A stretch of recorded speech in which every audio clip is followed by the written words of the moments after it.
Due to the subject matter, we advise that children under the age of 12 or those of a sensitive nature should turn off now.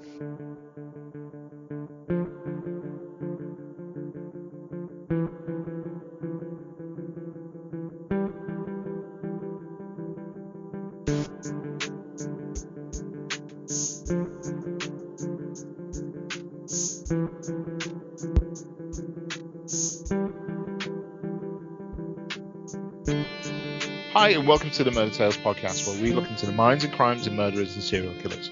My name is Kristof Britton, and in each episode, I am joined by the criminal historian and the creator of the Murder Tales series of books, H.N. Lloyd, or as we know him, Lloyd. How are you doing? I'm all right, thank you very much. Well, we kind of didn't finish off series 2. Yeah, obviously scheduling was an issue, so if you were waiting for the last episode of series 2, we decided to kind of throw in an earlier episode. Now, the episode we're doing now, we plan to record in series 3, but in light of what's happened in the last week in the news, we decided that we'll record this one now and release it earlier. This means that the first half of series 3 will follow, but it will be in September. So we decided to release this kind of like a summer special in a way. So for those of you who have seen the shocking story, which has been in the news, for us, this is quite a kind of like, again, a local matter because it does affect Liverpool Women's Hospital and the Countess of Chester. What we're talking about is the conviction of the nurse Lucy Letby. Now, we are going to warn you, as normal, with any of these stories, you might find the subject matter upsetting. We are conscious that this is obviously very, very close to the recent news. However, Lucy Letby is not the main context of this episode. No, we're going to cover medics in general who have killed, but within the context of Lucy Letby's conviction this week. There will be some things which are very, very similar. So it's one of those things when you are in a medical environment, you have a lot of trust in the people who care for you. So that could be either a carer who comes to your home, nurses, midwives, and even doctors. And there's a huge level of trust there that you put upon those people.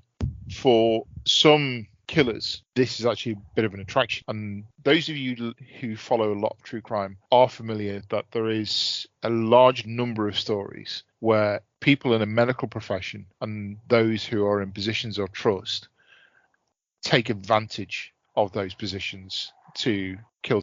Yes, they are. What I will say, though, is that it's an incredibly small fraction of the overall numbers of people in the medical profession who would go on to kill. The fact that they are so, in a way, glamorized by the media and the media attracted to them, it makes it appear that it's more of a problem than it actually is.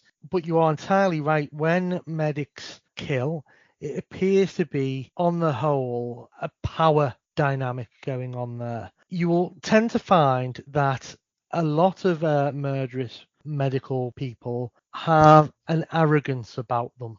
Now, the case that we're going to move on to talk about tonight, it's been said that Lucy Letby didn't have that and was as far away removed psychologically from the normal medical professional who would kill. But the general psychology is of somebody who has a god complex or an arrogance about them that makes them believe that they have the power over life and death over somebody, an extension of the natural powers that a doctor or a nurse would have. So do you want to briefly summarize what's happened in the news this week?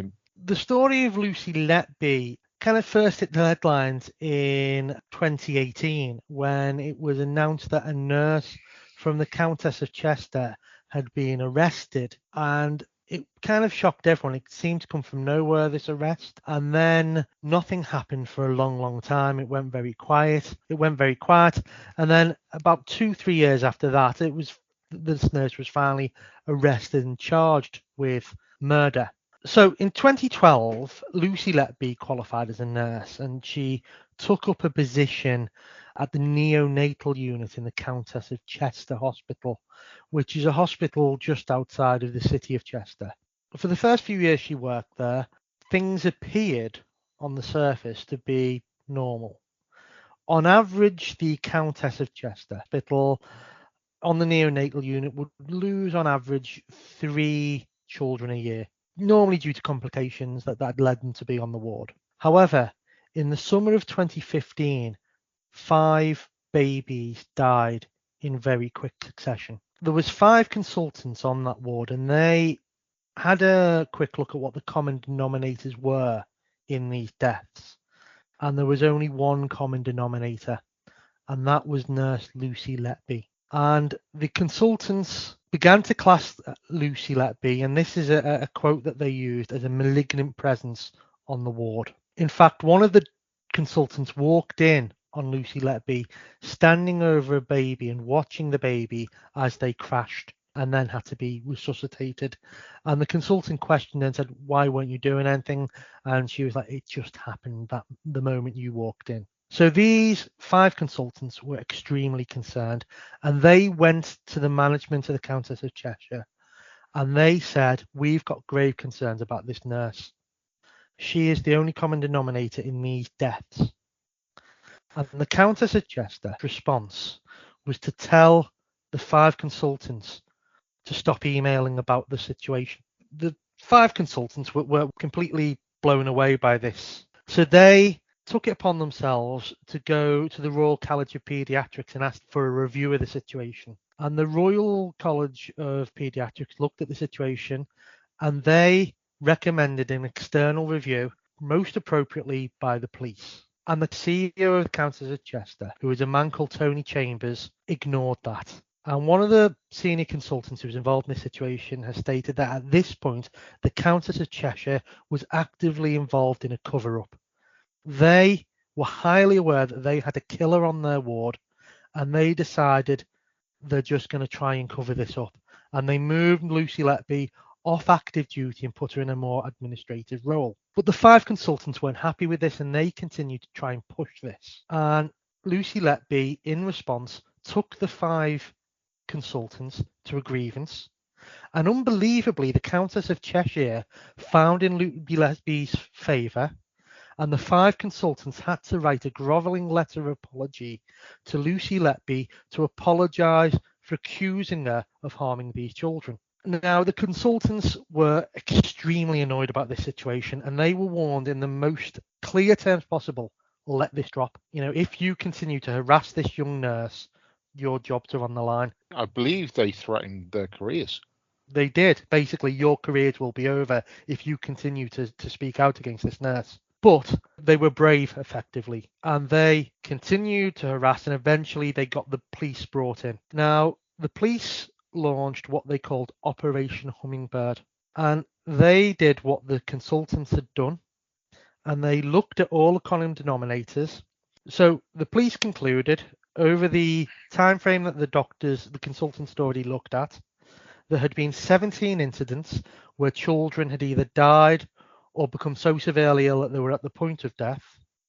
That had resulted in 7 deaths, and the only common denominator on each of those incidents was nurse Lucy Letby. And this is something where it sounds very simplistic, but she was the only person who was there at each separate instance. There were nurses who would work maybe 4 shifts with her, nurses who would work 3 shifts, nurses who would work 2. No other nurse had worked all those 17 shifts. So the police began to do more digging. They carried out a search of Lucy Letby's house. They discovered that she had effectively been trophy taking, and she had taken the notes, what should have been the private notes of the babies who had died, and she had kept them at her home. She had also been online and had been searching on social media for the parents of the children who had died. On one occasion, she had searched for the parents on the anniversary of the child's death. They also found, most damningly, a note written by Lucy Letby in which she said, "I killed them on purpose because I'm not good enough. I'm evil. I did this." So that was the evidence as it stood. Then they went back and they carried out some forensic tests, and they were able to discover at least one of the babies had been poisoned using insulin. Now, this had been missed originally back in 2015, and the reason why it had being missed was because a junior doctor misinterpreted the test results, and as a result, the death was put down as natural causes, and it had been promptly wrapped up without any need for any further examination, autopsies, or anything of that nature. However, they now knew for certain that the child had been murdered with foul play. So how they knew that this insulin was natural, when you have natural insulin in your body, you also create another chemical. And this other chemical is there with natural insulin. When you inject somebody with insulin from a bottle, your body, this other chemical doesn't come with the insulin in the bottle. So when you just see pure insulin in somebody's system without this other chemical, you can be fairly sure that the insulin's been artificially given to that person. The court also mentioned that what made it difficult initially was the fact that each of the children's deaths were different. She didn't just use insulin, and this is the quite horrific thing, the array of ways she was murdering her patients. Injecting them with insulin, injecting them with air, so causing air bubbles to form in their bloodstream, which would then travel to the heart and the brain. And I think most sickeningly of it all, some of the victims, she force-fed them to the point of death, which is quite a calculated act that isn't a quick kill. You know, that is something that's going to take time, and it's taking balls, because you've got to be aware that another nurse or a doctor could be in at any moment and go, how much are you feeding that baby? What's obvious through this case is how well she's hidden because of an administration. Mm-hmm. You basically use the HR system to keep going. But not just that. It is, again, going back to that psychology that we discussed before. She is so unlike the psychology of what you would expect a murderous medical profession to be.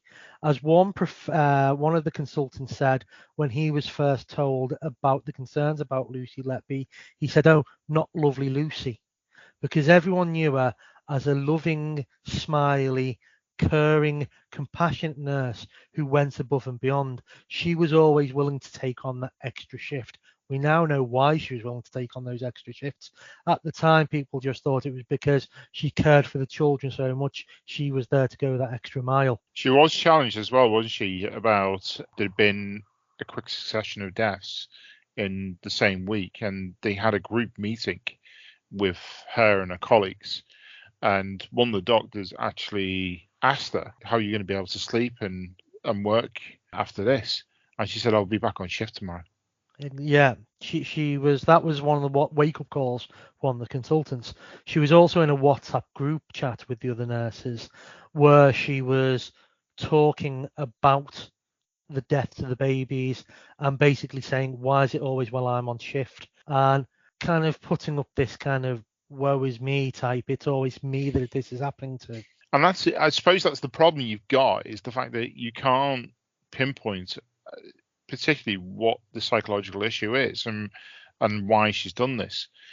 To me, it sounds very narcissistic, as in getting attention. It's not me, and blaming everybody else.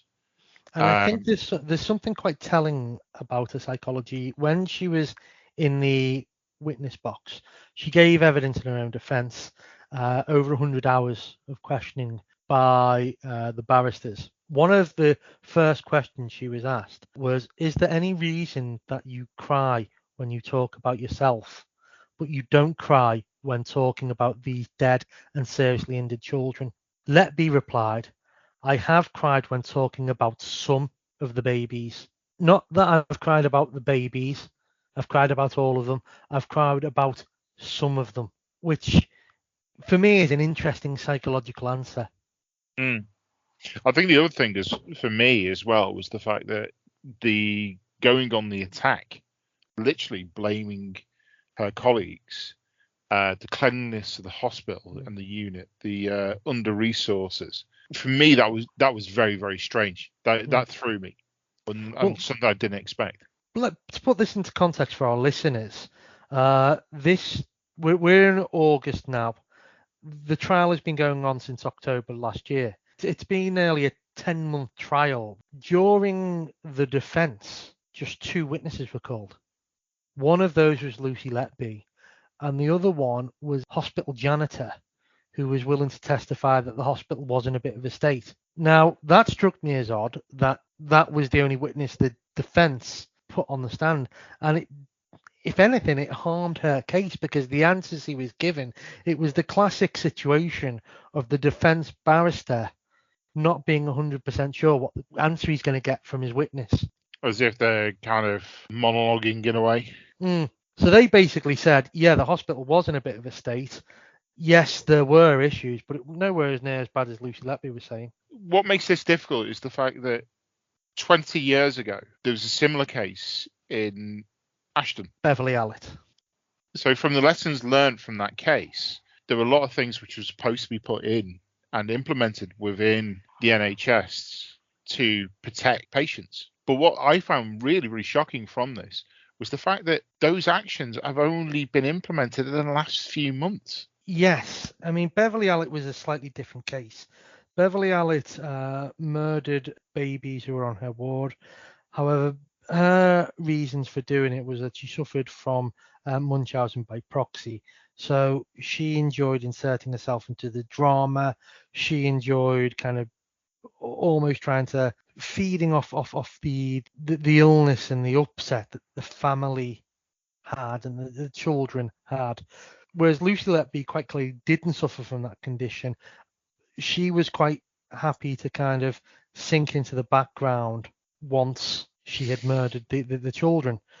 She wasn't there kind of involving herself in the drama. In fact, one of the consultants said that as one of the babies was crashing, Lucy Letby was quite useless and just sank into the background. Yeah, well, I was going to say, but there might be an argument from what you're saying over that.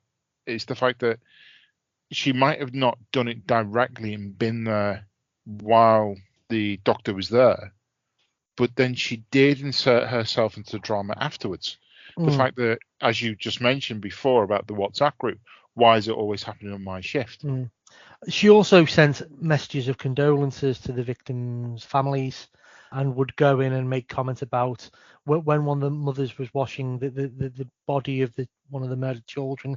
She commented that she was the person who'd given the child their first wash and now she was witnessing the last wash. I don't think that was an attempt to assert herself into the situation. I think that was more just her enjoying some callous cruelty.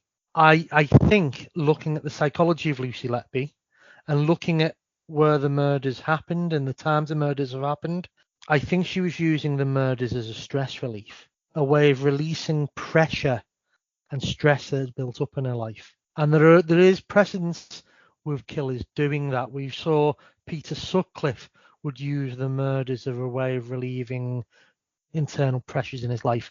To a lesser degree, it's a very different type of killer. But Dennis Rader, the bind torture kill killer, again, long gaps between his murders. But when he's using the murders, he's doing it for a very specific reason, release of pressure. Dennis Nilsen, to some degree, was using the murders to release pressures in his life. But why I've moved on to Beverly Allett is the fact that there was safeguarding concerns from there, which, if they'd been put in place, should have prevented some of these deaths. There was a strikingly similar case which occurred a number of years ago. It was a nurse who worked in Stockport, actually, a chap by the name of Victoriano Chow. Now, he again was caught via the method of looking at what shifts he'd worked on and realizing that he was the only common denominator on the shifts where 2 patients had died. Now, he, I think, was ultimately convicted of murdering 2 and attempting to murder 19 patients. Again, if these safeguards had been put in place, he wouldn't have been able to kill his victims. Another frightening thing about the Chow case, he was a foreign national who had come over to work in the NHS. The background checks carried out on him were so poor, they actually wondered if he was actually a qualified nurse or had just rocked up with some fake credentials and they just believed him. and they never really did get to the bottom of that. Most people believe that he wasn't a properly qualified nurse. But if we discuss the Beverly Allitt case, which is probably the most similar. So Beverly Allitt was a nurse who worked on a neonatal unit. She murdered 4 children. She attempted to murder 5 and had 6 counts of grievous bodily harm when she was injecting her patients with insulin. Now, as I've said before, she had Munchausen by proxy, so she was very much inserting herself into the investigations. But as we've seen, her crimes are very similar to Lucy Letby in that they involved injecting things into patients. Now, after the conviction of Beverly Allitt, promises were made that this would never be able to happen again. They would put things in place whereby this wouldn't happen. And then all of a sudden, you did see that there was a tightening of rules on hospital wards. Medicine would be locked away. Nurses had to count out the medications they were giving to people rather than it before being a much more ad hoc style basis. So there were improvements, but as we've now seen, nowhere near enough that there needed to be to stop something like this from happening again. A part of those rules was the fact of independent reviews and done quickly. But as we saw in this case, the Countess of Cheshire Hospital actively tried to engage in a cover-up. Now, it has been a hospital that for quite some time has had a rather bad reputation, a bit of a failing hospital, and I think they were scared of even more damage occurring to their reputation. So therefore, they have put their patients at risk by doing everything they actively could to stop these investigations that should have taken place from happening promptly. Since this episode of the Murder Tales podcast was recorded in August of 2023, there have been several developments in the case. In July of 2024, Lucy Letby received an extra whole life tariff for the attempted murder of a baby girl. Letby was then told that she had no grounds to appeal her convictions. However, there have been those who have questioned Lucy Letby's guilt. It started with an investigative report by the New Yorker magazine, an article which was banned by the British government from being published in the United Kingdom. Since the New Yorker, reputable British publications such as The Guardian have published articles questioning Lucy Letby's conviction. The Daily Telegraph, and even former Culture Minister Nadine Dorries has written an article for the Daily Mail where she questions Lucy Letby's conviction. As ever, the Murder Tales podcast will keep you up to date with any developments in this story. If you've enjoyed this video, then please give it a like. And if you haven't already, please subscribe to the channel. The Murder Tales books are available exclusively to buy from Amazon in paperback and ebook. You can listen to Murder Tales wherever you listen to your favourite podcasts. And don't forget, until next time, don't have nightmares.